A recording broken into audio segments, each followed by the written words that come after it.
Chicken گنیا کا مرض، تو اس میں کافی ہڈیوں میں، جوڑوں میں یہ تکلیف، تو کیا نماز کے لیے پھر وہ اتحیات میں بیٹھنا یا اپنی سہولت سے بیٹھ جائیں، کیونکہ اس طرح فولڈ کر کے جو گھٹنے فولڈ ہوتے ہیں وہ اس میں نہیں ہو پا رہے ہیں، جو اس مرض میں مبتلا ہیں، اللہ پاک آسانیاں پیدا فرمائے اور ایسے مریضوں کو بھی شفا دے، کیا فرماتے اس پر؟ نماز کے اندر جو بیٹھنے کا جو سب سے بہتر انداز ہے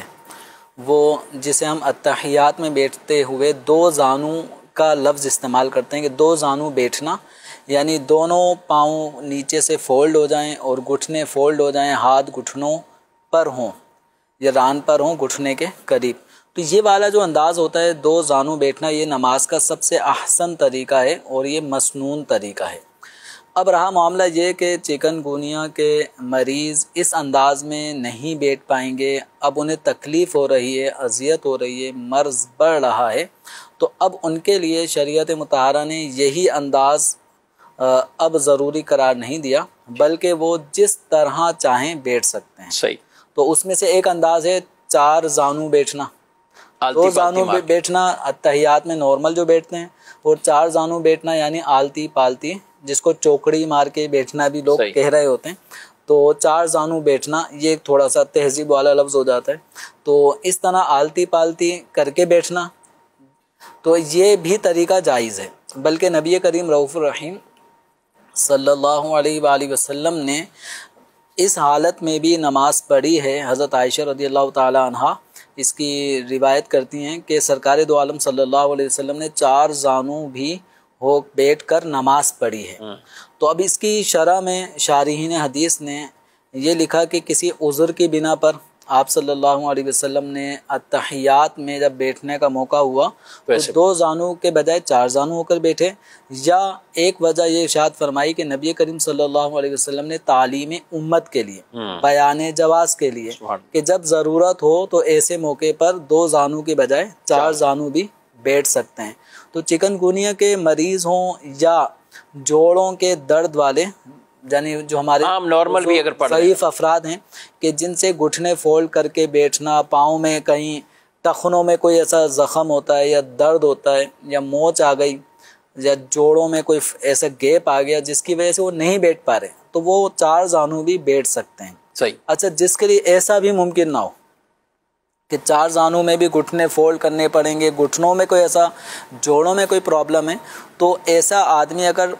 پاؤں کو آگے پھیلا کر تھوڑا اٹھا کر جس طرح چاہے، کیفما یجلس، جس طرح اس کے لیے بیٹھنا ممکن ہو وہ بیٹھ کے نماز پڑھ سکتا ہے. لیکن زیادہ بہتر وہ ہے کہ اگر آپ کے بیٹھنے کا انداز 4 زانوں بھی آپ بیٹھ سکتے ہیں اور اتحیات کی حالت میں بھی بیٹھ سکتے ہیں، دونوں بیٹھنے میں تکلیف برابر ہی ہے. جس طرح بھی پاؤں رکھ کے ہم بیٹھیں تکلیف مطلب ہے تو برابر ہی ہے. تو ایسے میں تو ہمت کر کے 2 زانوں ہو کر بیٹھنا یہ زیادہ افضل اور بہتر طریقہ ہے. ٹھیک ہے، ماشاءاللہ. یعنی یہ تو اس میں اب یہ کہ جس کے فولڈ نہیں ہو رہے، اب 2 سجدے کرنے، جی، اب ایک سجدہ کرنے کے بعد جب وہ بیٹھنا ہے تو بیٹھ تو پا نہیں رہے، تو کیا گھٹنوں پہ کھڑے ہو؟ کبھی نمازی ایسے بھی ہوتے ہیں کہ وہ جن کی فولڈنگ میں مسائل رہتے ہیں یہ، تو اب وہ کیا گھٹنے پہ کھڑا رہے یا کیا کرے گا اس صورت میں؟ اب گھٹنوں کے بل بھی یہ بیٹھنا ہی کہلاتا ہے ایک طرح کا. تو اگر وہ سجدہ کرنے کے بعد اٹھائے، اب وہ باقاعدہ اتحیات والی 2 زانوں والی پوزیشن بنا کر بیٹھنا اس کے لیے تکلیف کا باعث ہو رہا ہے.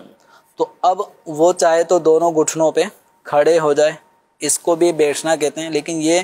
تھوڑا اطمینان کرے، رکے،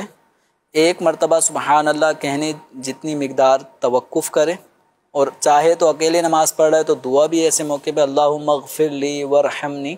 یہ دعا پڑھ لے، اس کے بعد پھر اگلے سجدے میں چلے جائے. ٹھیک ہے، مطلب وہ یوں کر کے پھر سجدہ کر کے،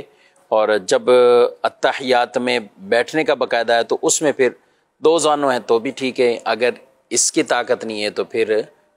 آلتی پالتی 4 زانوں چوکڑی مار کر بیٹھنا